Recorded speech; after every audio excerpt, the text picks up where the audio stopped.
Hello, hello, hello, and welcome to this edition of the Jolly Heretic. Now, I had exactly 8 o'clock, Emmanuel Kant, exactly 8 o'clock. I won't take any other, 9 o'clock, sorry, 9 o'clock my time. I won't take anything else. Now, you know, I had a very, very interesting question from math_guy, and he said, what kind of women like to scream in bed? And it got me thinking, has there been any research on this? And so I decided to focus on this for today's program. Before we do that, hello, hello, hello. Welcome to this edition of the Jolly Heretic. We are, of course, an online public house that meets on Mondays and Thursdays at 7 p.m. UK time, 2 p.m. New York, in which we discuss based science and everything that is excluded from our increasingly woke mainstream. So cheers, everybody. Cheers, Emmanuel Kant. Cheers, Andrew Quinn. Cheers, Carlotta. Cheers, Edgar Allan Doe. Cheers, AW Resistance. Cheers, Sev. Hello times 3. Cheers, Ryan Thompson. Cheers, Shatbad. Cheers, for Smora. Cheers, Scapegoat. Cheers, everybody. Cheers, cheers, cheers. Mud in your eye, Andrew Quinn. And cheers, Hibernian Perspective, Slanger, Hurligan, Gurligan, K-Piss, and so on. Now, I'm just going to slide into the old entropy before I start, which, you know, might mean briefly switching off the microphone. So bear with me. Okay, and oh, God.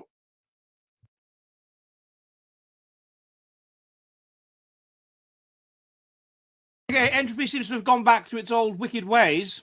It was working perfectly functionally last week, and I could see myself in the little entropy box, but now I can't. So it's gone back to its wicked ways of yore, but it seems to be working. So if you have any questions, then do send them in on based research of any kind. Research that is empirically based and goes where the empirical evidence goes, and you know that's it. And I will of course answer them, and you will receive an answer either today, on Thursday, or most likely within a week. And you can send them in on entropy whenever you like, or you can send them on YouTube while we're in progress. So cheers, Dracula 1972.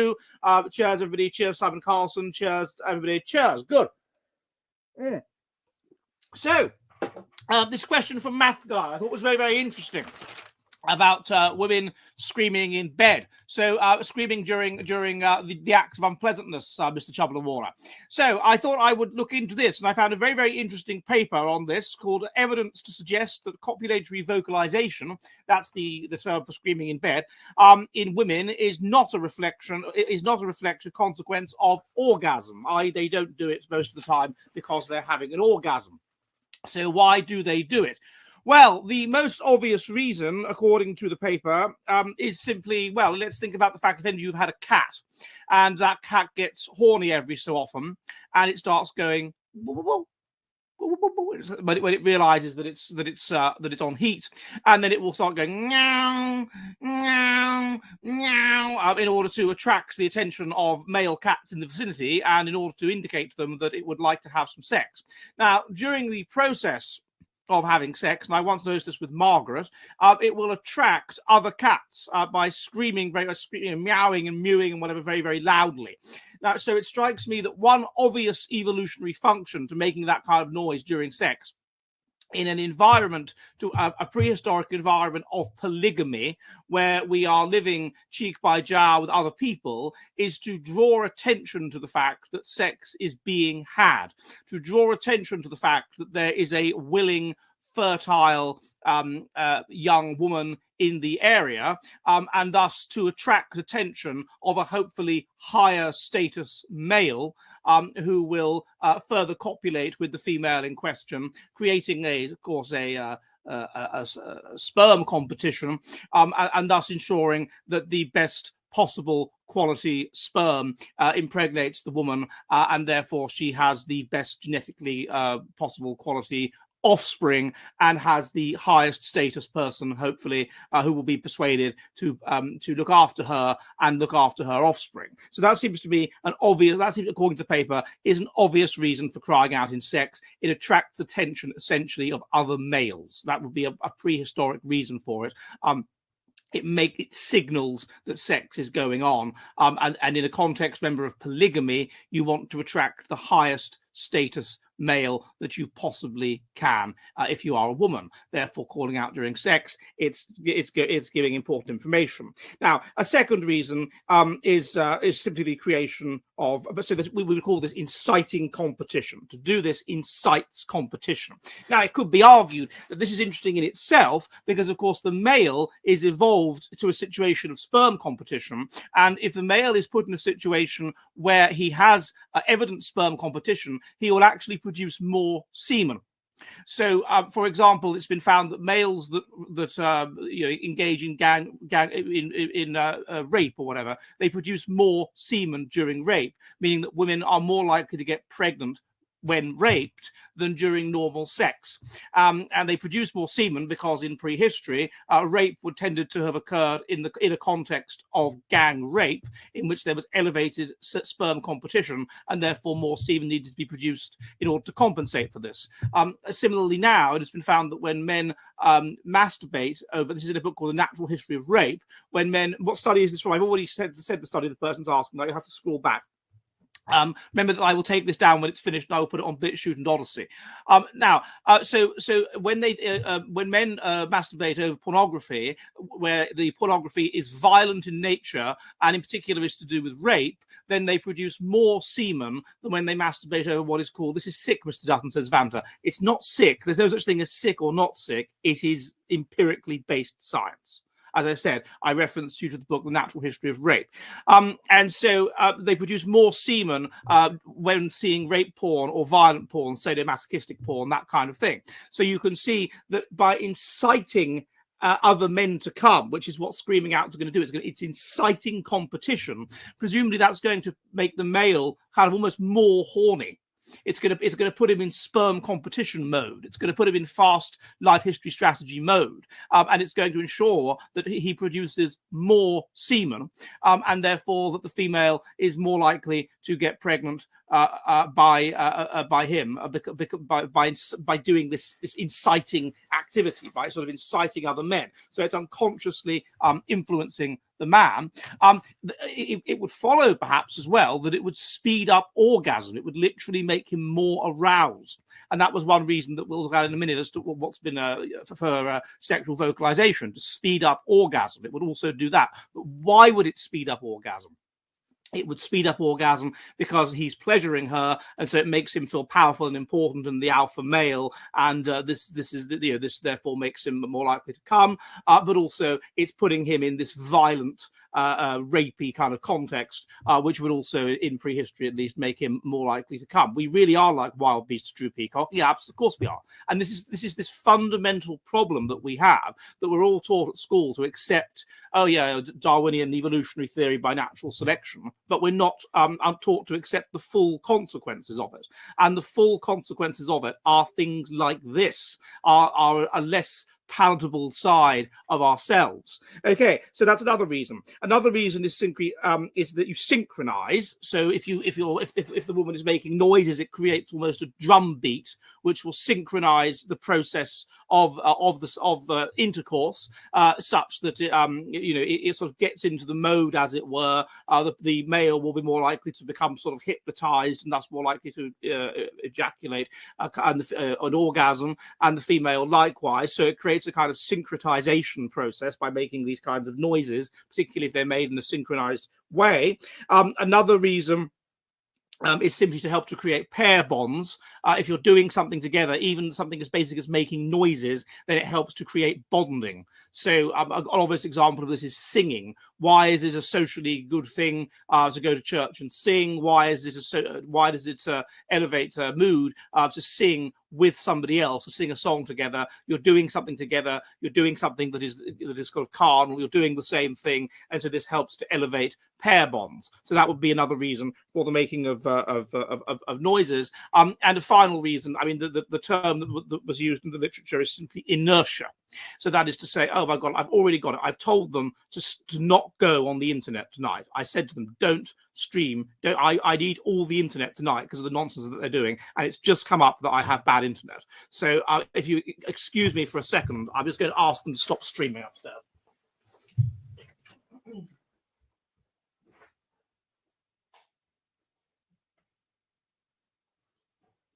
What did I say about streaming? No streaming tonight.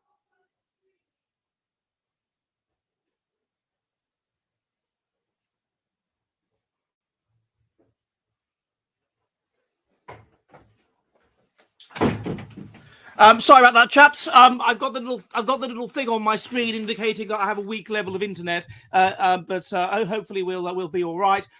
If I end up going offline, then stay around and I will come back online as soon as I possibly can. But everything was going well there, and then suddenly I've got this little thing on the screen indicating I have only one bar.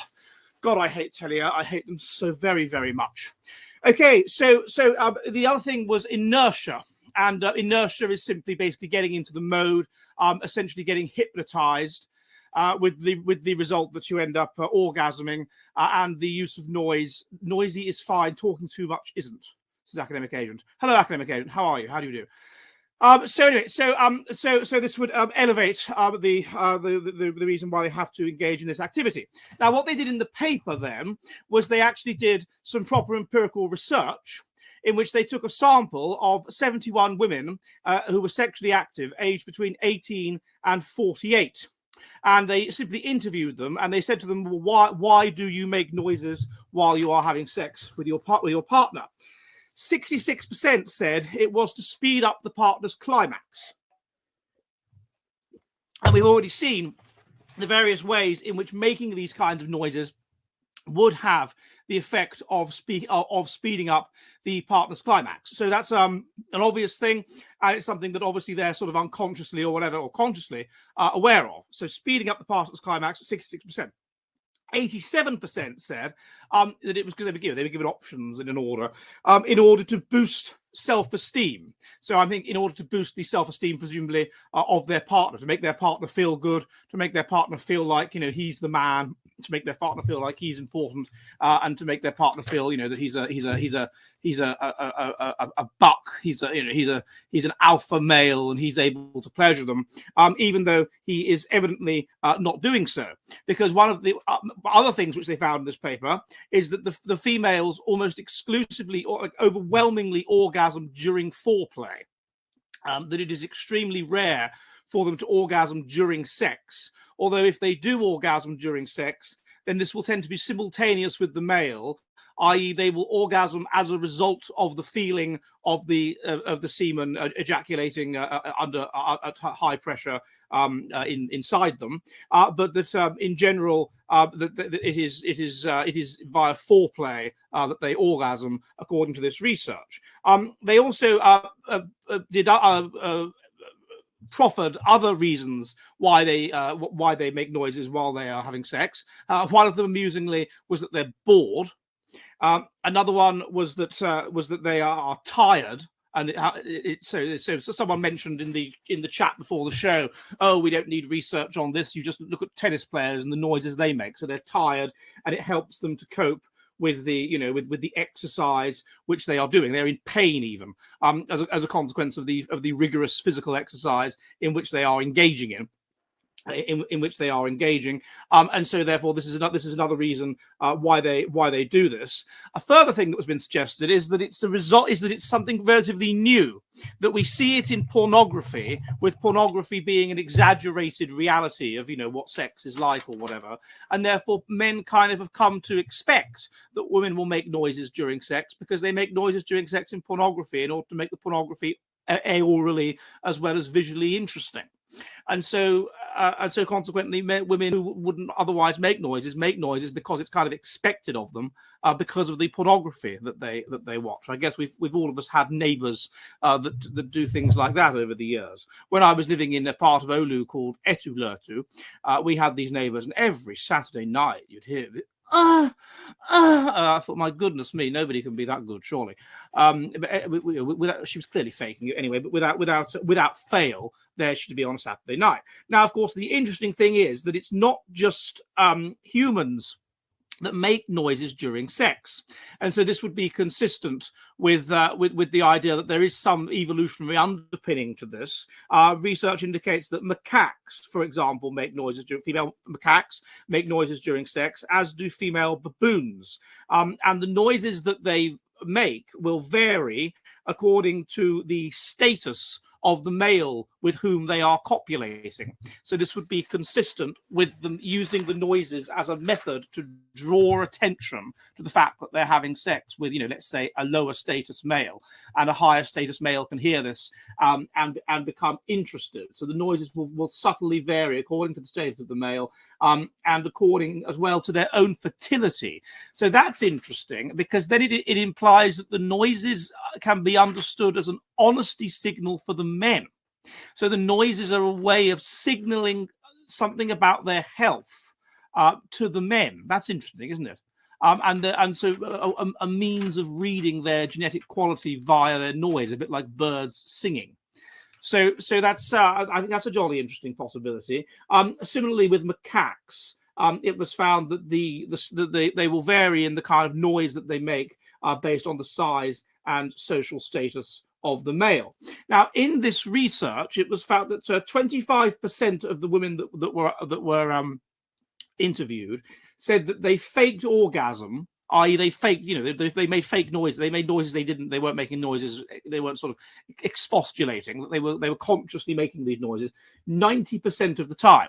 56% of the women said that they consciously made the noises 70% of the time, and 79% of the women said that they consciously made the noises 50% of the time. So there is variation basically in how much women will fake it in order to please their man, or in order to whatever else, in order to engage in the other evolutionary dimensions to this. Anyway, I just thought it was a jolly interesting question.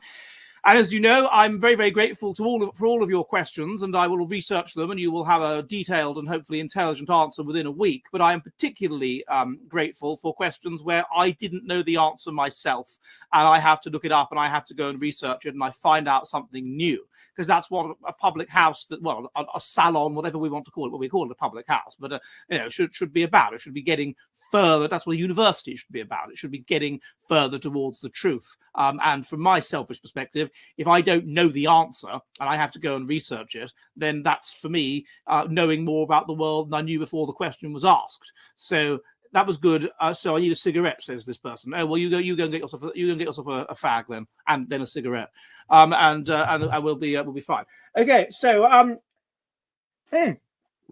good. So I hope that's answered that question. So hello, everybody. Welcome to the Jolly Heretic, of course, and cheers. And if you're new to the Jolly Heretic, please subscribe. Slanger, Lord Kilbarton. It really helps me if you subscribe. YouTube are strangling this channel. Please make sure that you subscribe here, subscribe on Odyssey, and subscribe on BitChute. Remember that all of the live streams and some non-live streams that are a bit naughty are exclusively on BitChute. So that's where you want to, and Odyssey. So that's where you have to go in order to get absolutely everything. BitChute and Odyssey. Not everything is on YouTube by any means at all. Don't stop, Ed. Keep at it, honey, says Seamus O'Brien. Oh, okay, yes. You're in the vinegar strokes, are you, Mr. O'Brien? Okay, well, I'm terribly sorry. I wasn't aware that there was that element to my viewership. But okay. Anyway, yes. Help Ed violently, says Scapegoat. Indeed, but do help by subscribing, by following me on Twitter at Jolly Heretic, by donating. You can see ways you can donate to the channel below, and by sending in super chats, and I'll be jolly grateful. Okay, now we have a number of questions which I've been sent in over the last week or so, which I would like to attend to. So first of all, we have a question from Mr. Steve Rogers. Thank you, sir. And he said, why did baldness evolve to be so common among Europeans? This is a very interesting question. Baldness is indeed considerably more common among Europeans than it is among African Americans, and there's a lot of data that indicates that. So one possibility, I think, is the reason is the interaction between two different traits. So on the one hand, baldness is a reflection of sensitivity to testosterone. And people that are highly sensitive to testosterone are more likely to go bald. And this is why baldness is very considerably higher among men, and also why baldness correlates with many other markers of high levels of testosterone. So basically, although there are other reasons why people have male pattern baldness, to do with certain illnesses that they can catch, which can result in baldness in later life, to do with skin conditions, and just to do with a genetic element to it, i.e. just sort of some kind of hereditary element to it. We're not sure why, this variation within the population. Why would that variation within the population happen? Well, normally, historically, men are going, okay, baldness has a negative effect on people. It has a negative effect on their self-esteem. It makes them look less attractive, that kind of thing. So you would expect it to be selected out. But the problem is that in general, it doesn't seem to hit in until men are in their 50s or whatever, or 40s, or even late 30s. But the point is that in prehistory, they'd have mostly been dead by then. So, or at the very least, they'd have mostly had children by then and passed on their genes. So obviously it doesn't matter. And so therefore it's going to just stay in the population as the negative side of a positive. And that positive being that you have high testosterone and are attractive and muscular and all that sort of thing. So there's no reason for it to not stay in the population. So you get baldness, as I said, for genetic reasons and to do with the issue of testosterone. High circulating testosterone tends to be associated with going bald and with losing your hair early, on average. So that's why I would suspect that European people are more likely to go bald than, let's say, Northeast Asian men, because Northeast Asian men have relatively low levels of testosterone. Black people have higher levels of testosterone on average than Europeans, but then there have to be other factors that are traded off. For example, it would in an environment of sort of sweating and whatever, it's very, very important to have hair. That kind of hair that they have, this curly hair, helps to deal with the sweating. So this is an important reason to not lose your hair. Also, in an extremely hot environment, presumably it's not a good idea to have the sun beating down on your head, so on your bare head. So you can see why there would be perhaps even, this is speculation here, but there would be things that would outweigh the testosterone that would elevate the level of baldness among African Americans. And so what you end up with overall is African Americans being very considerably, actually, less prone to go bald than Europeans. So I think that answers the question. Motion blur, lol. Yeah, I did tell you, did I not, about the issue of the internet and what's going on here. I think I'm going to go and talk to them tomorrow at the shop in Prisma, because this is absolutely outrageous. I mean, like, it's this time of day as well what they decide to do it. They're saying they're going to make these changes. No, I don't want changes. I'm perfectly happy with the internet. The only problem I had was when the bishop was on, and the internet just knocked out for 20 minutes just as we started, and he sat and preached to you very kindly for 20 minutes until I came back in. But now, I mean, this was buggered on Thursday, and it's buggered now. It's not good enough. Right. Okay. The next question comes from yes, from David, and he says, have you read The Nurture Assumption? The argument is genetics and childhood peers make the biggest impact on your personality, not parenting. I see I haven't read The Nurture Assumption, but I see no reason why that wouldn't be the case. I mean, certainly in terms of intelligence development, it's 80% to do with genes, 20% to do with environment. But what that environment is not simply your parents. Obviously, the environment to which you are exposed to as a child is heavily controlled by your parents, but it's also controlled by other people who are creating the environment that you're in, and the degree to which it is intellectually stimulating or not, such as your school teachers, such as the nature of the people that you're at school with. And then once you leave school and you start to create an environment that is consistent with your own innate IQ, you will tend to meet people and talk to people that are similarly intelligent to you. And this will either raise your IQ or it will lower your IQ compared to what it was. So obviously, throughout your life, the kind of people that you're interacting with are going to heavily influence your intelligence. And I see no reason. I mean, personality is about 50% heritable, and 50% therefore to do with environmental factors. And I see no reason why it wouldn't be throughout, and it varies throughout your life. I mean, the stability of personality between a child and an adult was, I think, something like 0.6. So it varies throughout your life, and it's going to vary, when controlling for age, when comparing you to other people of the same age, and so I see no reason why it wouldn't vary according to the kind of people that you are associating with, and where you're living. Of course, it's going to change. according to who you're with. So, and that's not just your parents and whatever, that's going to be other people, your siblings, your friends, your neighbors, everybody that you're around is going to 0.6 heritable. 0.6 correlation, between the personality that you have. I'm answering a question in the general chat here. Between the personality that you have when you're like 8 or something, and the personality that you have when you're 18, controlling for age. So your personality quotient, as it were. It is. Am I blurred? Am I seriously blurred? God, this is so annoying. Ed is faxing this. I don't know what that means. Remember not to use young person internet language on me. I don't know it, so it will just confuse and upset me. Okay, the next question comes from David. Thank you, sir. And he says, since women outvote men, can we expect society to lean towards women's personality types high in openness and agreeableness? Oh, well, absolutely, yes. I mean, I look at this in my I don't know about it's a bit more subtle than that, but I don't I think it will move. It will certainly towards what women are interested in. Yeah, and I don't think that's necessarily even to do with them voting, because women outvoted men when we were a much more conservative society, and at that point, women were more conservative than men, and therefore maybe you could even argue that it helped to push things in a more conservative direction, because women were more religious than men, and the religiousness that they were inculcated with was was the traditional religiousness, and so until really the generation of my grandparents, sort of thing, women were more conservative than men. You could argue that women voting helped to push things in a more conservative direction. With the collapse of that, then you have women being highly religious and highly conformist and being inculcated with the new multicultural religion, and thus nothing holding back their innate ways of thinking. And so what I looked at in Which is Feminism in the Fall of the West is how that if you get women promoted in the universities, then you will get a movement away from focusing very, very strongly on systematizing, which is a male trait, autistic trait, low agreeableness, basically, or aspects, low empathy anyway, and towards a very, very high focus on empathy. And everyone feeling okay, and equality, and everyone feeling that they're equal, which is also beyond personality traits, very much a female desire. Female friendships tend to be these friendships that are based around being emotionally close to a small number of potential allo parents with whom there is a strong sense of equality. And so you would get a movement towards this in the universities, as women are promoted through the universities, as women are promoted through politics, as women are promoted through every organ of society, and you would get a shift away from the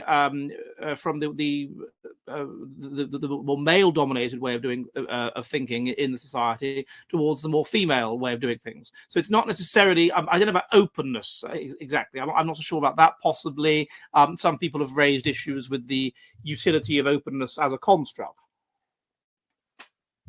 Well, Queen Bee syndrome. I've got a video about this on BitChute, but yeah, Queen Bee syndrome is a separate thing.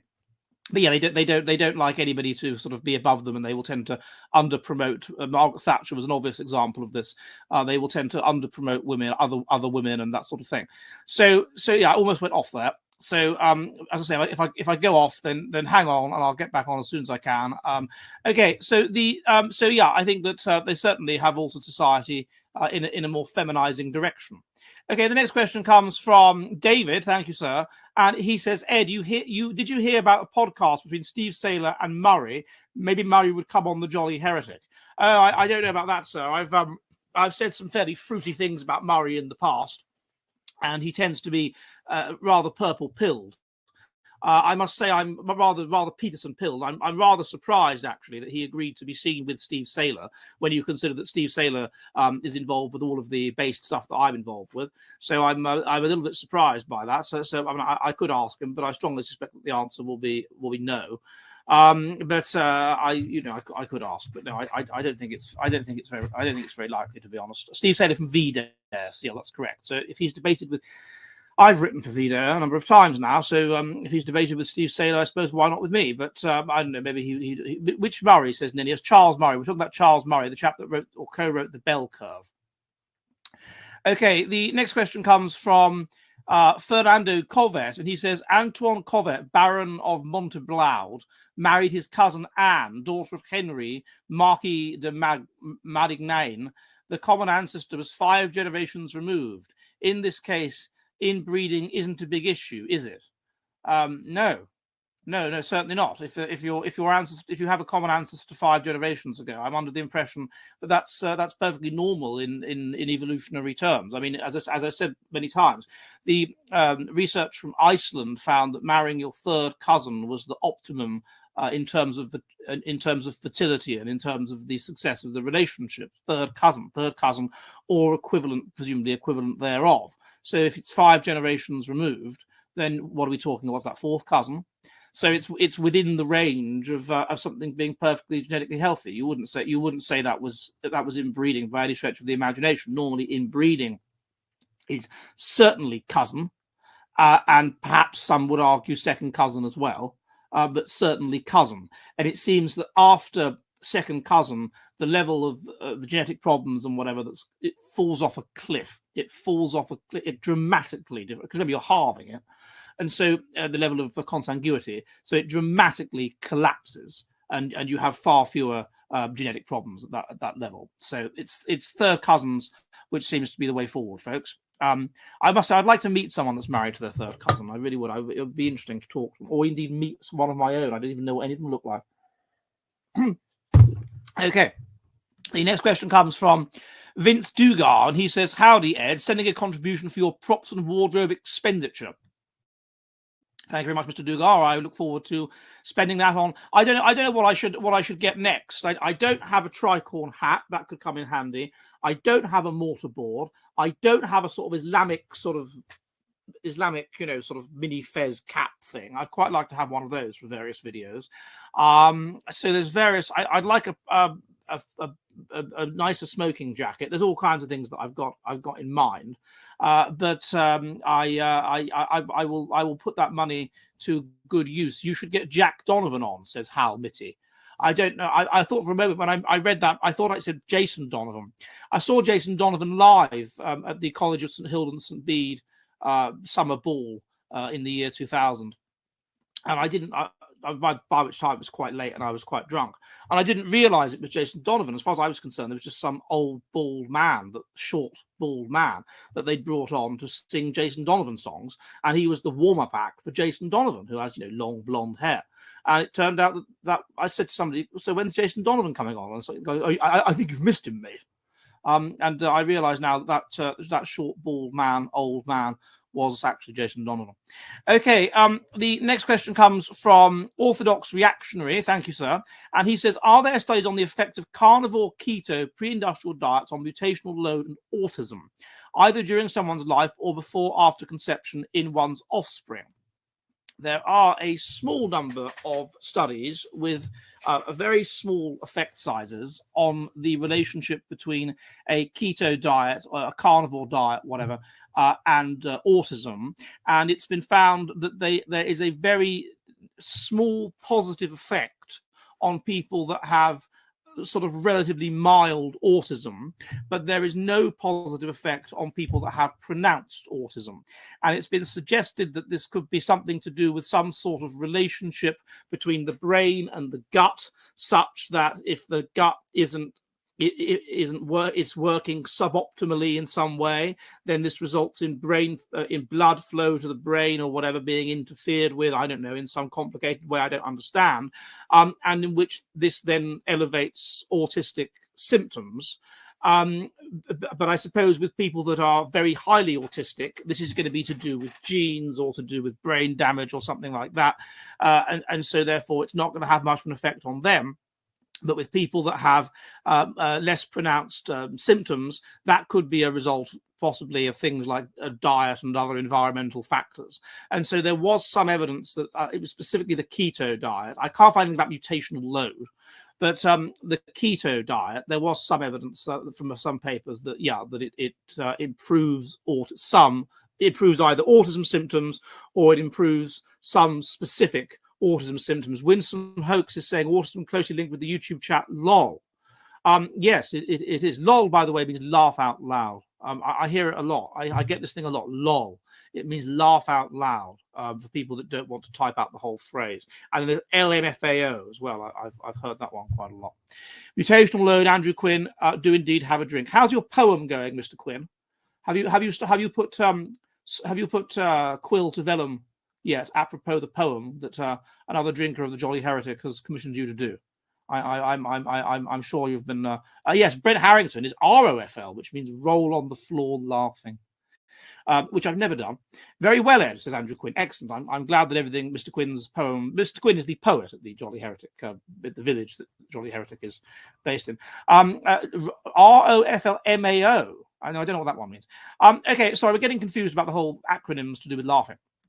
Okay, the next question comes from Orthodox Reactionary. Thank you, sir. And he says, would you be able to talk to Primal Edge Health and or Sally Fallon Moral, Western A. Price Foundation, regarding diet and mutational load? Would a study of this sort of thing be possible? I don't know how you would look at diet. And the idea you'd have to look at diet, and I don't know how you'd do that. You'd have to do that. You'd have to do it with animals, I suppose. You'd have to do the diet. You'd have to give animals some sort of diet, and then look at what it does to markers of mutation. So I don't really know how you'd go about that, but I will look into this. These people that you recommend. Thank you very much for your recommendation for a guest. Then we have a series of questions for Mr. Fountain. I'm terribly sorry for those of you who sent in questions and I didn't manage to answer them because the internet was so absolutely awful. I hope you enjoyed the discussion with Mr. Fountain. I certainly found it very, very interesting. And as I said to him, he was rather more cerebral than I had been led to believe. So I'll run through the questions that were for Mr. Fountain.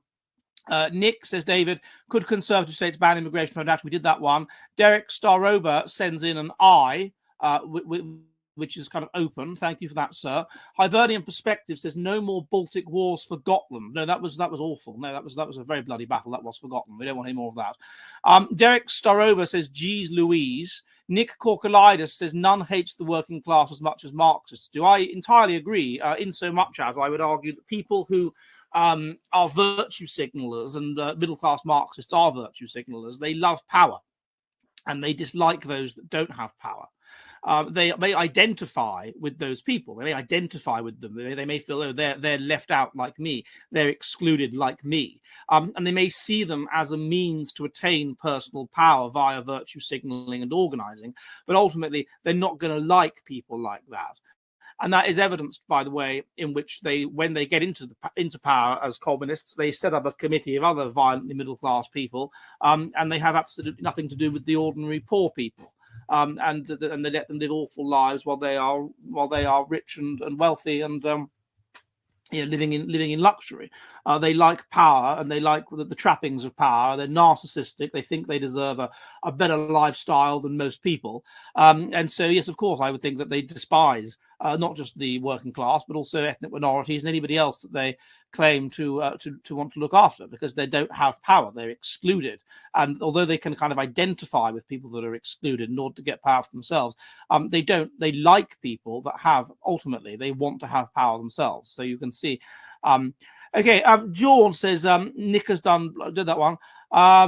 Lady of Shalott says Nick's a wonderful guest. Nick in America First, real influence among young. I think we've read that one out. George says this internet is unacceptable. Alpha Fuentes must commandeer the show from Peter Dutton. Yes, again, I'm terribly sorry about the state of the internet. I can even see now in the it's gone now, but for a while there was this little thing implying that my bar level was low, which is of course extremely upsetting and very worrying. But it seems to be okay at the moment. But yes, thank you for that. Dane Law says, Ed, do you think the spiteful mutant can manifest itself in the incel conservative? Absolutely, yes. Indeed, I've got didn't I publish a paper in which I argued this, or on Radix or something? Certainly. So what you would have under harsh Darwinian conditions would be the traditional worldview, the traditional religiosity, and you would also have high intelligence, and you would have low psychopathic personality. So any extreme deviation from that can be expected to be, well, I don't know about spiteful, but can certainly be expected to be a reflection in part of mutation. Now, most of the deviations from that are in a left-wing direction. are people, you know, who are leftists, are virtuously are people who are narcissistic, are people who are Machiavellian, are individualists, and are neurotic, mentally unstable. But another group that's going to deviate from that are people that have low intelligence and people that have psychopathic personality. And those two groups, low intelligence and psychopathic personality, as distinct from the traditionally religious types, tend to be attracted to the sort of far right. Now, the other thing that you would expect would be the breakup of the religious bundle. So the holding to the religious bundle, as it were, you know, the different components of religiosity. We would expect the collective worship of a moral God, that sort of thing. We would expect that to be associated with low mutational load, and there's evidence that it is. Any deviation from that, so whether it's being a communist or a multiculturalist, a Black Lives Matter type person, or whether it's something that's not necessarily believing in aliens, believing in wild conspiracy theories, believing in astrology or whatever, anything like that, we would expect to be associated with mutational load. And in so much as those things are associated with things like bipolar disorder and schizophrenia, then and even with minor physical abnormalities, then that does indeed appear to be the case. So I would think that and low IQ itself is part of a general low fitness factor. So low IQ is associated with poor mental health, it's associated with poor physical health at the genetic level. So what one can conclude from that is that, yes, there would be some people that would be involved in QAnon or whatever that are a reflection of mutation, but not all of them, of course. And you would expect the level of mutation to be higher among, you know, sort of the left than the right, but nevertheless, there would be that component within the right, certainly, yes. Okay, the next question comes from Nick, something about Air Force One, his victory, God bless. Dionysus says, Nick, what do you think of BAP? Long live BAP. Scudo says, Jesus was a Swede, and so the founders of the church. We looked at that. Matt Sable says, hey, Nick, would you be able to allow Ed Dutton onto Cozy TV? Cozy TV actually wrote to me and asked me if I'd like to come on. And so yeah, there seems to be, if I want to come on Cozy TV, there is a place for the Jolly Heretic on there. But it's just so tiresome, you know, uploading the videos to so many different places, and so I'd rather stick with what I have at the moment, really. Okay, the next question comes from Jordan. He says, $8.99, thank you, sir. And he says, Ed is looking a lot more Chad today. I am very glad that last Thursday, despite the internet problems we had and the blurring and all that nonsense, I was looking Chad. That's good news. Thank you very much indeed. Zuma G says, been a while since I sent you a super chat on YouTube. Well, thank you very much for your super chat, sir. I'm very, very grateful for that. That's most kind of you. Reva says, Nikki, I miss you a lot on YT. Baggy NZ says, howdy, Nikki. How's your 2022 looking? Reva says, do we need more genocide of non-IVF babies? I think this was with reference to Mr. Fuentes in my absence, saying that you need to bow down before your test tube overlords. Yes, and then we'll finish those from YouTube. So we're about halfway through. So to those of you that are new to the Jolly Heretic, can I just say hello, welcome to the Jolly Heretic. We are an online public house that meets on Mondays and Thursdays at 7 p.m. UK time, 2 p.m. New York. We're back onto taints, according to Philip Swain here, in which we discuss based science, based philosophy, based research of all kinds, that is increasingly expunged from our universities, which have, of course, been taken over by the new neo-communist religion of multiculturalism. That we know now what we are living under. We are living under communism for girls, essentially. We're living under what communism would have been like if girls had run the Soviet Union, or girls had run Albania or Eastern Germany or whatever. That's what we're living under. This is it, folks. This is it. This is the 70s. We're in the 70s.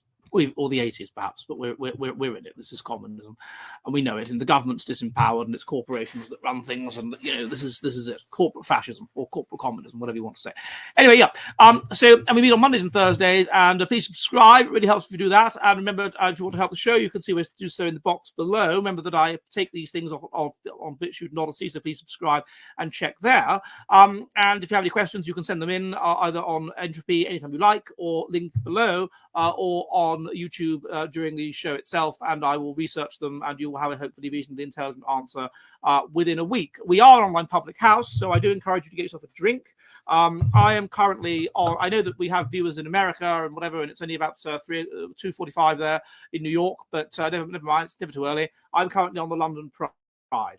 So yeah, London Pride, and cheers everybody. Cheers. Okay, let's go back to some more questions.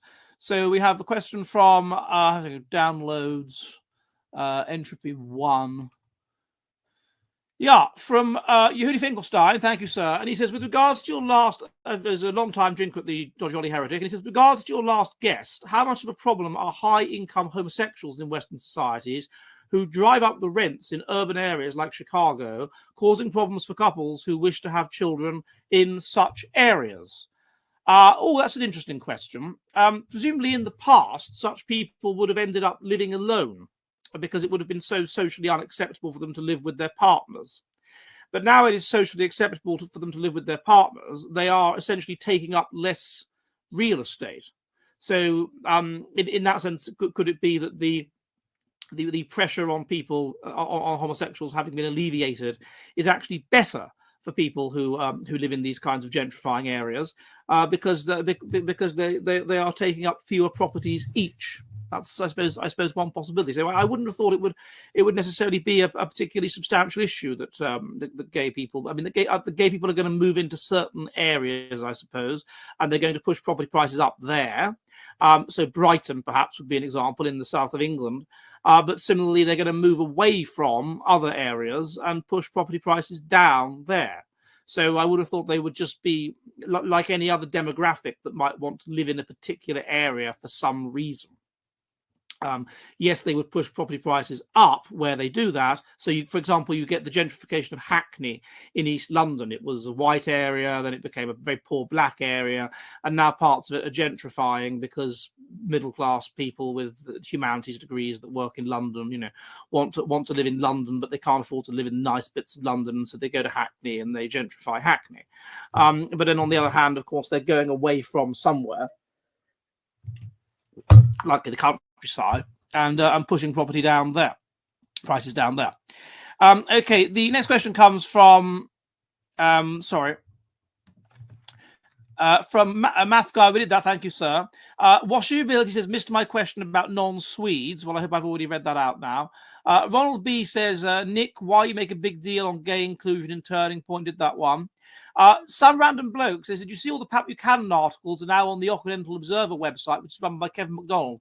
No, I didn't. Thank you for drawing my attention to that. Autoritist says, worst case scenario is Brazilification. If you look at Brazil, Colombia, or Argentina, they have nowhere to draw the line even.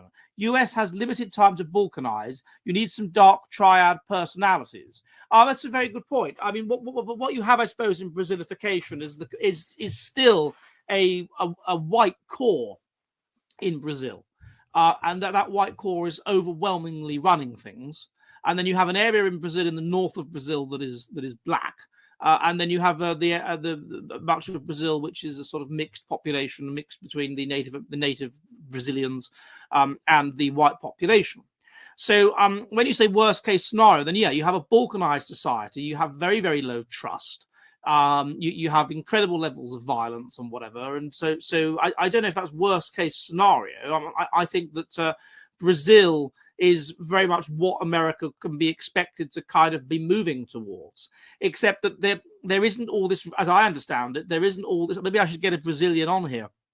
There isn't all of this racial animus in Brazil. there is to some extent among the white population that live in parts of the South a racial element, but it's not as pronounced as in America. And they certainly haven't taken on the ideas of multiculturalism in any extreme way. So I would say that in that sense, Brazil is kind of they're trying, I'm sure. I'm Brazilian, says Cassiano. Are you? Right. So do you think that Brazil is taking on multiculturalism? Do you have this idea in Brazil of imitating the big boys further north?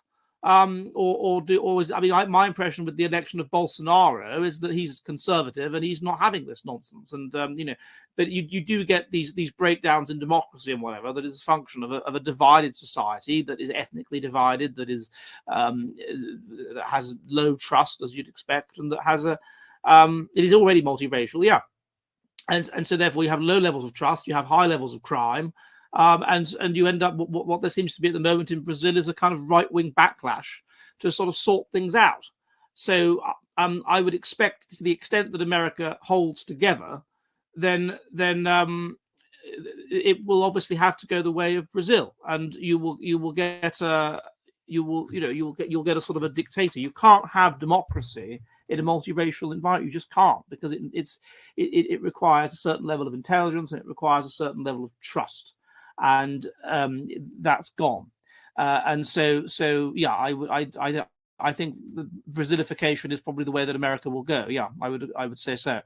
Okay, Hibernian Perspective says there's the same middle class midwits who laugh at the stampedes at Mecca and religious sites, conveniently look over concert crushes or the many deaths in mosh pits, sexual assaults, drug overdoses, and general violence, etc., that mark festivals. I guess the question is, would you rather die for Allah or the Who? Yes, that's a very good point. Although I suppose that the difference is that when you're dealing with something like Mecca, you're dealing with this deeply holy thing, and so you would expect them to be in a high level of control and competence. I can't imagine there being crushes at Walsingham or Rome. So it's indicative of certain problems in that society, that something that is for them as important as that is not regulated enough, that and not sorted out enough, that there are crushes there and people die. Okay, you could argue that the level of religious fervor among people that go to Mecca is maybe higher than the level of religious fervor among people that go to Rome, but I'm not sure that's the case. I think people that go to Rome or Israel or whatever are very, very religious. It's just that their modal personality type is different. And so that means that you're more, a crush is more likely. That's another thing we've got to remember. The kind of people you're talking about that go to these pilgrimages, they're probably about the same age, adults or whatever. What you're talking about with the Who concert is young people. Young people have poor impulse control. They don't think about the future. They have low intelligence. And so a crush there, fine. But that's not comparing like with like, because a crush at Mecca is a different group of people, isn't it? It's not young people. So I don't think it's saying anything about the religion. I don't think you get a crush at a religious site in Bosnia. I think it's more saying something about the nature of some of the people that adopt that religion. Okay, the next question comes from Tactical Boomerism, and he says, why are Groypers disproportionately incel, gay, Jewish? I'm terribly sorry that I didn't ask Nick that. I didn't see it. I had, as you know, I had a lot of less impulse control, whatever I mean. I had a lot of problems on Thursday. I'm not aware there's any evidence that Groypers are disproportionately gay, incel, or Jewish. To the extent that they're incel, as I have said, you would expect people that have elevated psychopathic traits to be disproportionately attracted to the far right. And you would expect the people that have psychopathic or traits or related traits to be disproportionately repellent to females and thus to be incels. So I could see that there might be some sort of correlation possibly there.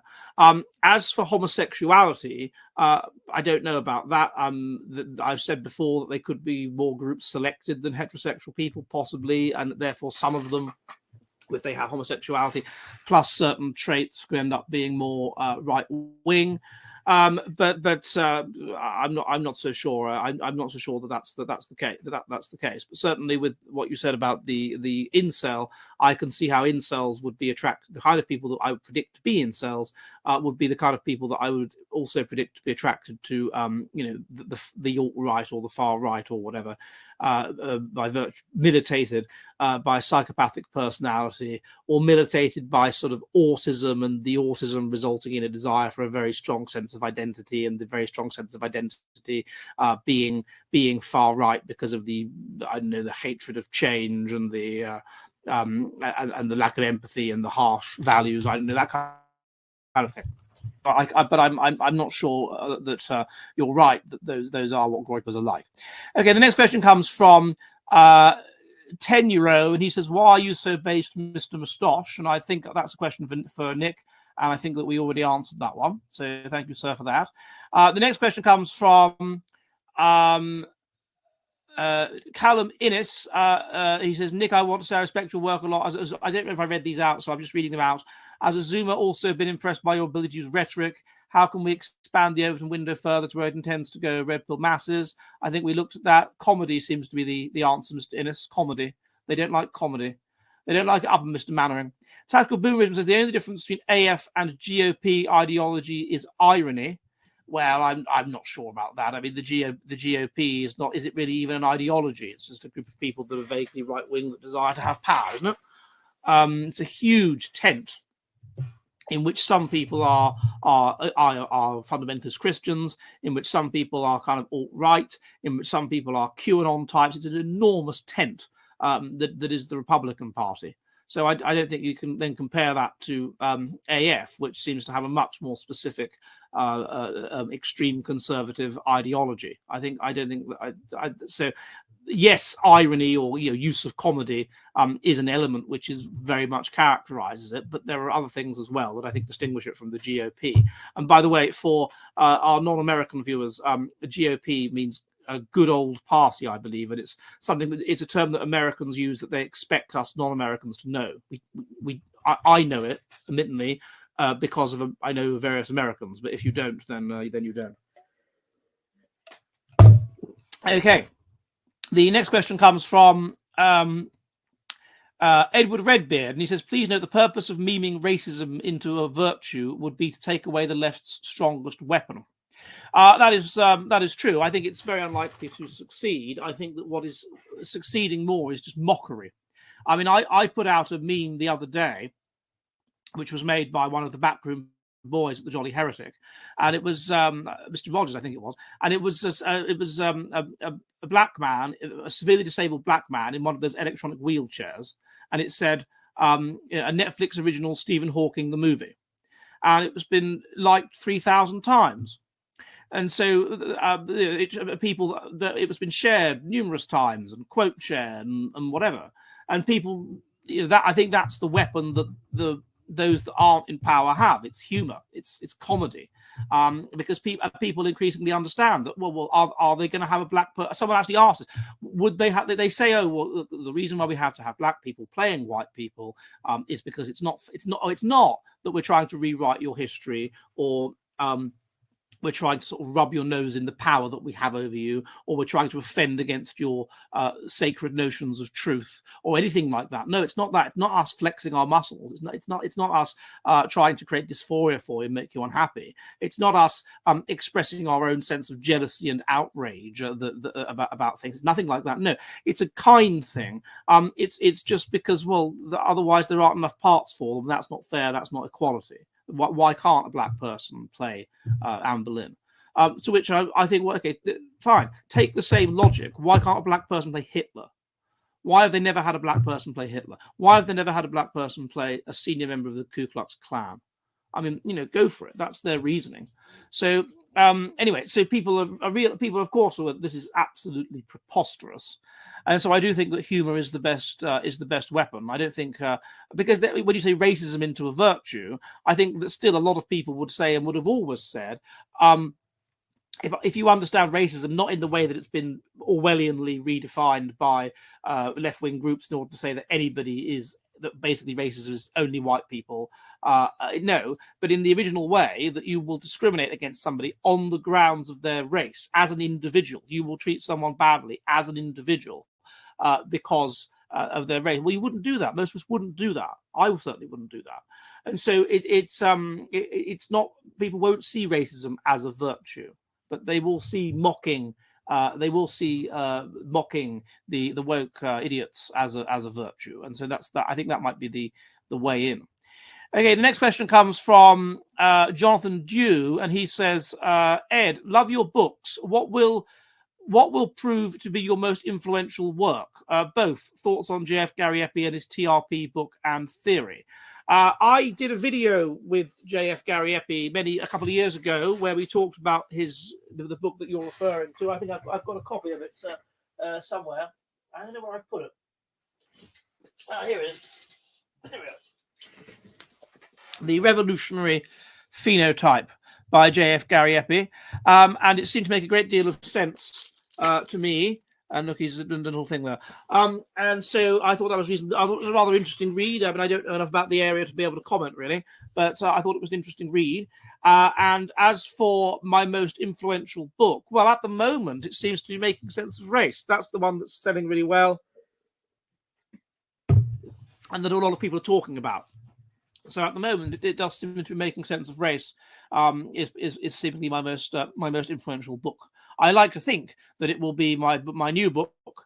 And of course, At Our Wits' End, while we're becoming content of what it means for the future.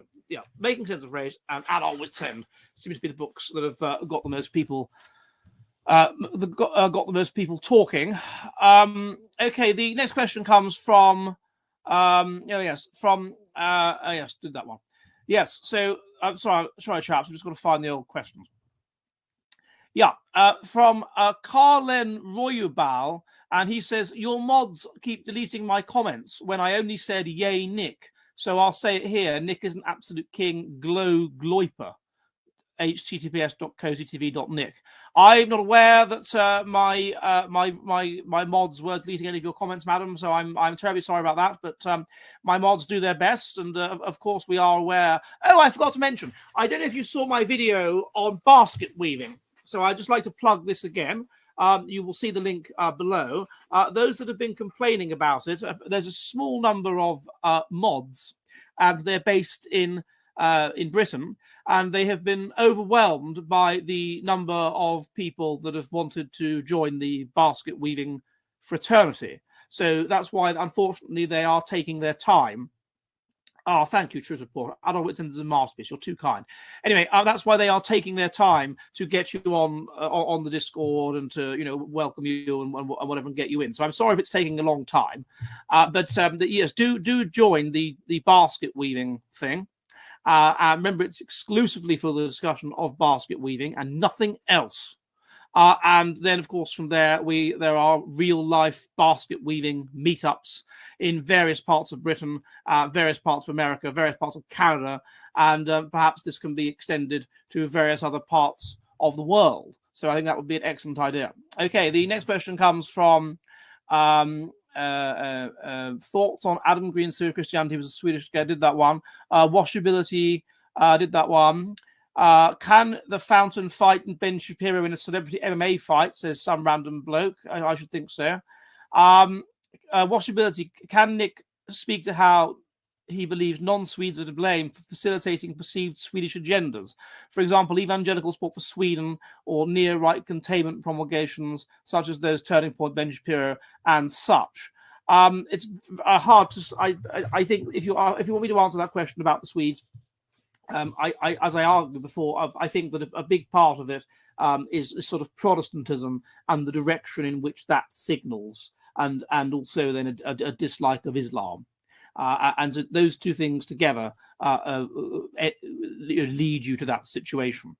Okay, Light Post says about the siesta culture of the Mediterranean. I think we did the Hibernian perspective. Thoughts on the 2003 following Operation Iraqi Freedom iconoclasm, following Operation Iraqi Freedom conducted by the conquering army versus the self-inflicted iconoclasm of 2020 conducted by a conquering mob on a defeated nation. Our greatest ally regards us with envious eyes and slowly but surely draw their plans against us. Well, indeed, I mean, it's very, very noticeable that we have a conquering army that goes into Iraq. It pulls down statues of Saddam Hussein, and it does this in order to, of course, to sap the morale of the Baathists that are still around.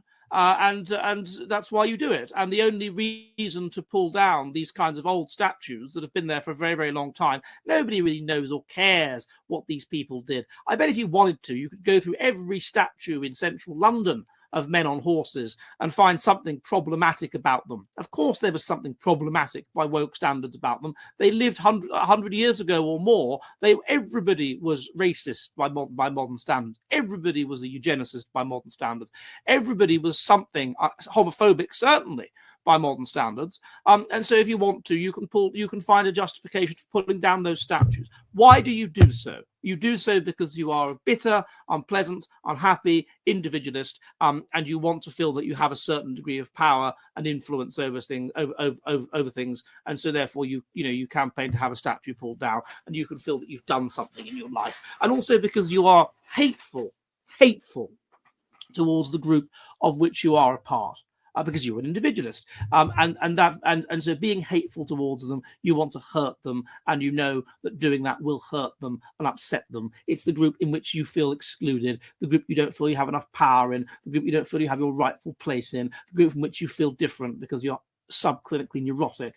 And so therefore you want to hurt those people by altering the things that make sense to them, altering the landscape of things that make their world make sense. Pull down Nelson's column. Why did they pull down that? Why did they blow up Nelson's column in Dublin? Well, of course, they didn't have to do that. The answer was just to upset the Protestants, to just upset the traditionalists of Ireland. That was why. And that would be why anybody would call for the putting down of any statue. So it's simply a war. Once you've got groups in society that want to do that, you have a low-level civil war. And as for our great people looking at us with envious eyes, I think that they decreasingly do that. There was something that was leaked today, whereby the Chinese apparently see multiculturalism as some kind of madness that has taken over the West. And that they can't quite believe what's going on, and so I'm not even sure about that. Okay, some random bloke says, "Hey Nick, did you see Michelle Malcolm got banned from Airbnb?" Yes, we discussed this. For Dr. Dutton, mutational load disorders and civilizational decline into diet. This is in tandem with the implications of traditional diet on a person via an epigenetic level and a couple's offspring. This is again from Orthodox Reactionary. Sally Fallon Morell. Let me, excuse me, let me, oh goodness me, I'm losing all of the stuff. Sally Fallon Morell. Let me make a note or I will forget it. I get a lot of these people that you suggest I have on, and I will try them all. Sally Fallon Morell. It makes me think of that female darts player, Fallon Sherrock, or whatever her name is, that does quite well. She's so good at darts that she's able to play darts even with men. So she never gets like that far. She never gets to the quarterfinals or semi-finals or something, but she gets fairly far. And it's men only. It's not like there's the Women's Darts Corporation, PDC, and then there's the PDC, which is overwhelmingly men. If women are good enough, then they can have a go. And she is good enough. This Fallon Sherrock. Shallon, yeah, her. No, she's not a lesbian, Carl. No, she's very, very feminine looking sort of woman. Okay, she's just very good at darts. Okay, the next question comes from cock-a-doodle-doo. Sorry, Entrop 4. Yes, from Ryan Thompson, and he says, Nick, doesn't David Scribina prove in the Jesus hoax that Christianity is just a con by Swedes to make Aryans betray their own people? As I've said before, Mr. Thompson, I'm not sure about that. I do have a detailed book that has already been written along with our squire, in which we look at the evolutionary dynamics to Christianity, and we argue that no, it doesn't do that, because I think, as Nick mentioned, one of the most anti-Semitic organizations in history for a very long time was Christianity. And you had the Spanish Inquisition, the sole purpose of which basically was to find Jews who had converted to Christianity centuries earlier, and to just get rid of them, just remove them. So and they drew upon a certain model of Christianity in order to do that, certain teachings within Christianity to do that. What you have with Christianity is a smorgasbord of vaguely adaptive stuff. Some of it is adaptive if you're in a position of weakness, and you can draw upon it there and virtue signal and whatever, and that was what the early church did. And then as it became the religion of a dominant or a potentially dominant group, then they drew upon other things, and you got a different kind of Christianity. And those that drew upon the stuff that was maladaptive, they were said to be Gnostics, and they were selected out. What you're having now is the collapse of Christianity and the wokeification of Christianity, such that you have the elevation anew of these Gnostic strands of Christianity, and so that you have modern neo-Gnosticism, multiculturalism, being vaguely grounded in the more Gnostic aspects of Christianity. The Gnostic aspects of Christianity being in some ways the literal Christianity of Jesus. But that is not the Christianity that took off after Christianity became the religion of Constantine and whatever. That was Christianity. That was a specific adaptive thing, which was Christianity, with the Old Testament stuff played up, and syncretized with the more adaptive components of paganism, Mithraism, and so forth. And so I've stressed this many times on this channel, that it is Christianity and Islam as well are highly diverse. There are sects which are highly adaptive. There are sects which are not. The sects which were not adaptive would historically have been selected out. But now we have very weak selection pressure, so it goes all over the place. We have a zeitgeist of wokeism, and therefore we see very clearly the wokeification of Christianity. Christianity in England now is just multiculturalists in mitres. It's embarrassing. It's shameful, and it's happened extremely quickly. Okay, the next question comes from Teddy Chanelis, and he says, can you point me in the direction of research that shows a correlation between the desire to have children and genes, i.e. that not wanting or wanting to have a child is solely down to choice? Well, I hope you saw the video which I put up last Friday, and that was the paper is called All That She Wants Is Another Baby, by Anna Rotkirch, that implies, that indicates that baby fever or that a desire to have children is partly heritable, that baby fever is partly heritable, and that it seems that it is becoming more genetic across time. So that's this evidence implying that. So have a look at that paper. It's extremely interesting. And the question is whether it is that, as I argued in my video, whether it is that baby fever is just basically a reflection of a certain personality type, because one of the things that we're selecting for, it seems, is agreeableness. People that are agreeable have more children. Why? Well, because they want to nurture and they have a desire to nurture, and baby fever is about a desire to be pregnant, and also a desire to nurture. But it could also be a purely hormonal issue. So it could be that you get women that are really quite, sort of lesbianicious and fast life history strategy and whatever, but also hormonal, highly hormonal, sort of prone to having extremes of hormones. And one of those sets of extreme hormones would be to go through phases of baby fever. And if that's the case, then of course the baby fever is not necessarily indicating selection for agreeable people, although there is evidence that those people are being selected for.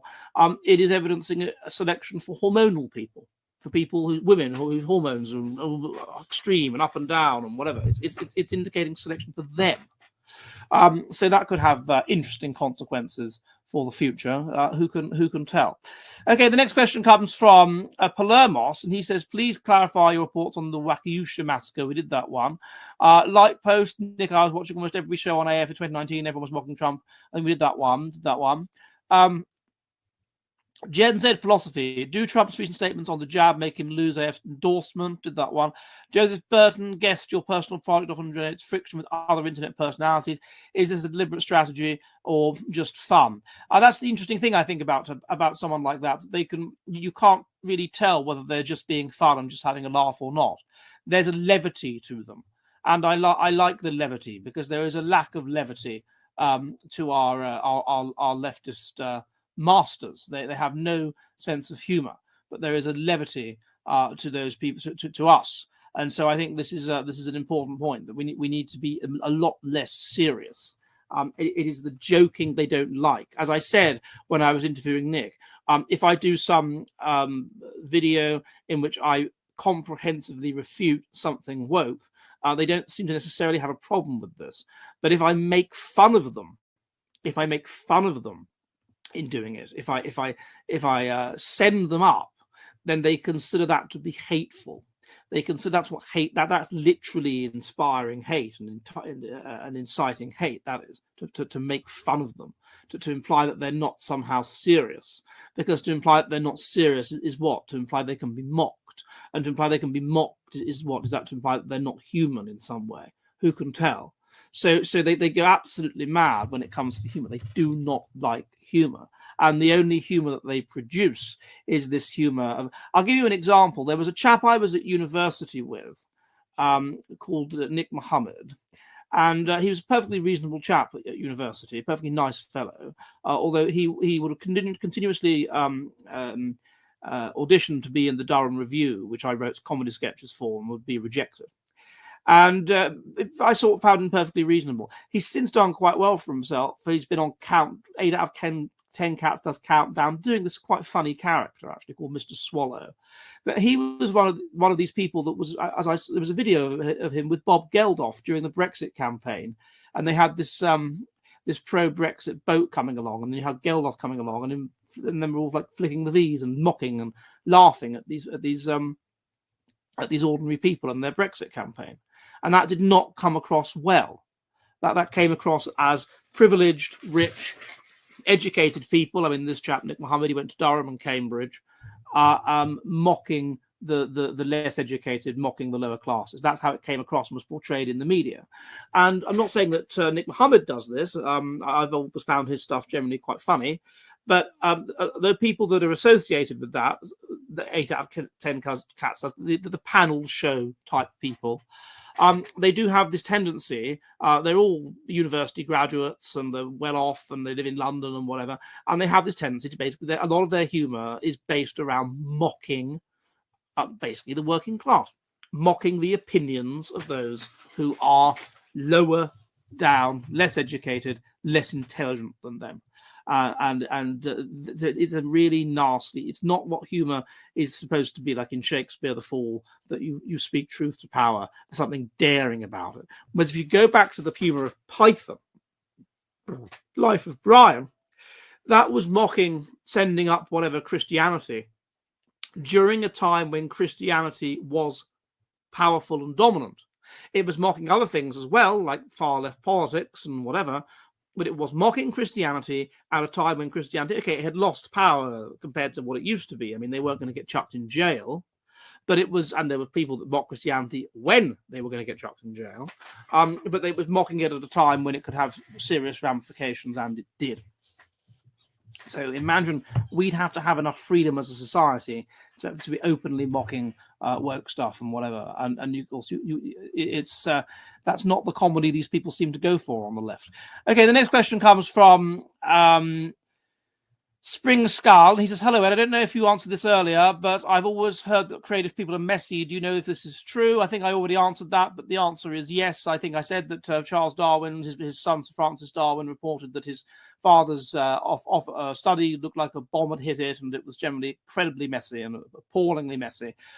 You would expect creative people to be low in conscientiousness, and this allows them to be creative because they're not rule-bound and they think outside the box and whatever, and they come up with new ideas. And this lack of impulse control, this lack of rule following, will be carried over potentially into other areas of their life. And therefore, you would expect them to be messy. You might even expect them to be intellectually messy. So there was a recent thing that was published which was arguing that Charles Darwin plagiarized some chap called Matthew Patrick or something. I didn't properly acknowledge him. So he was intellectually messy. So I don't think it means he was necessarily a conscious plagiarist. I think he was just he might have forgotten or just not thought it was important or whatever, intellectually messy. So I think that, messiness does seem to be associated with people that are highly creative. Some random bloke says, hey, did you see after Whoopi Goldberg's rant, the AD updated the definition of racism? Indeed, I did. Absolutely Orwellian definition of racism to say that implies that the nature of racism is that it can only be committed by white people. It doesn't work. I've already answered that, but yeah. And finally, gamer rights advocate says, long time drinker, first time caller, Highwayman. It is, thank you, sir. It is based on John Wilde. As per, I thought it was. I didn't look at Wikipedia, but I thought it was as per Wikipedia. Thank you. I wouldn't regard Wikipedia as a source, but I think that rather makes that's what I thought. That's what I concluded based on the evidence that we had at hand, and that doesn't seem to be the case. Got you. Also in the song, he doesn't survive his hanging, but is reincarnated as a sailor, and then a dam builder, and then a starship captain. Country music is the last stand of implicit white identity. Love the show, Ed. Thank you very much. Well, I'm pleased to hear that my suggestion as to what was going on, I looked into the empirical evidence, and I'm pleased to hear that is indeed the case. So we've got it now, Mr. Finkelstein. It's been officially sorted. That is where the Highman comes from. It was Jonathan Wilde, as I said, and he gets reincarnated as various people. I didn't know that, but he gets reincarnated as various people. Or you got a source for that, says Theodoric. Well, apparently Wikipedia is the source, but I presume that Wikipedia will have given an appropriate source so that we can all know what's going on, because of course it is a neutral body and not taken over by woke people in any way. Oh no. Okay, the next question comes from, oh crikey, hang on a minute. Oh yes, from Manon Vernon, and he says, how did a religion as complicated and esoteric as Hinduism come to dominate India? What traits make it so adaptive for Indian peoples? It's a very interesting question. I think that the key thing is the caste system. So you have a society in which the average IQ is not particularly low, and which is not particularly high, and the conditions to create high intelligence and therefore a society that will beat other groups in the battle of group selection are not really there. So you have to come up with some other method via which you can make yourself group selected and via which you can dominate other groups. And it seems to me that the caste system does this because it makes intelligence highly genetic. It channels intelligence towards the top of society. And so it allows society, the constant inbreeding of highly intelligent people that doesn't have particularly high IQ, to create high IQ outliers and to sustain high IQ outliers. And the result is that although you will have a relatively chaotic kind of a society, it will be a society that has some extremely intelligent people. And they will come up with weapons and whatever, and so this will aid their society in the battle of group selection. And so I think that is the benefit of Hinduism. It's specifically the caste system, and Hinduism then sanctifies the caste system, and Hinduism tells you that in order to be a good Hindu, you must do the duty of your caste. So the other thing it does then, which is important, is that in a society in which there is not particularly harsh selection pressure for agreeableness or whatever, it creates a religion which reduces social conflict, because people moving about socially creates social conflict. It reduces social conflict. It says to be a good Hindu, you must not try and move up or down. You must do your hereditary job. So you get the social stability of the caste system, which is then sanctified by the religion. And if you do this, you will reincarnate as something better. And you get the intelligence, the genius, effectively, that the caste system helps to create. So I think that this, as a religion, would have originally helped the areas of India that adopted Hinduism as against the areas that didn't, such as in the south, where they have a sort of just a limited form of the caste system is not as rigid, to come to predominate.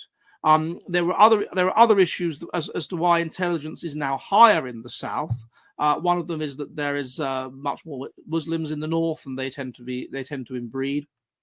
But the caste system is not as strict in the south. So there is also a degree to which, I mean, we could look at it in a racial way, I don't know.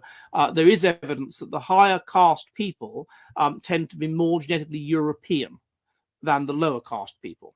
So another thing that it seems to be possibly that you had an invading Aryan force, and that Aryan force wanted to keep itself separate and distinct from the rest of society, and so it created a caste system where they were where of course people ended up interbreeding and breaking the caste rules. I mean, they're not set in stone, but in which it separated the top three castes, the twice born castes, who are very considerably more genetically Aryan than the lower castes, than the non-twice born castes, and then within those three Varna, the twice born Varna, the higher up you are, again, the more Aryan you tend to be.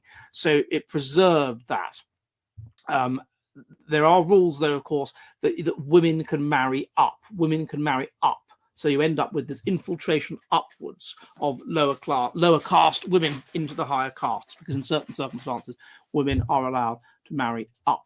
Now, of course, the caste rules have loosened a great deal now, but still, as I understand it, something like 90%, if not more, of people marry within caste. And by within caste, I mean within Jat. So not just within, like, let's say, Brahmin caste, but within the specific sub-Brahmin caste. But anyway, that is why I think that Hinduism was so successful in India. Well, I'd like to thank everybody for joining in, and I would like to remind you that, of course, the thing to do is to watch this again on BitChute and on Odyssey, and I will be back on Thursday, and I have a very special guest for you on Thursday. I've been talking a lot about Eastern Europe, and so I thought it good to have an Eastern European on. And I found this Eastern European podcaster who interviews some jolly interesting people. It was her that influenced, interviewed Charles of the Worthy House and such like people. And she's interviewed me, and she's from Romania, and her name is Alex Kashuta. So we will be having Alex Kashuta here on Thursday to talk about Eastern Europe and specifically to talk about Romania. So Alex Kashuta. So I will see you on Thursday, and goodbye.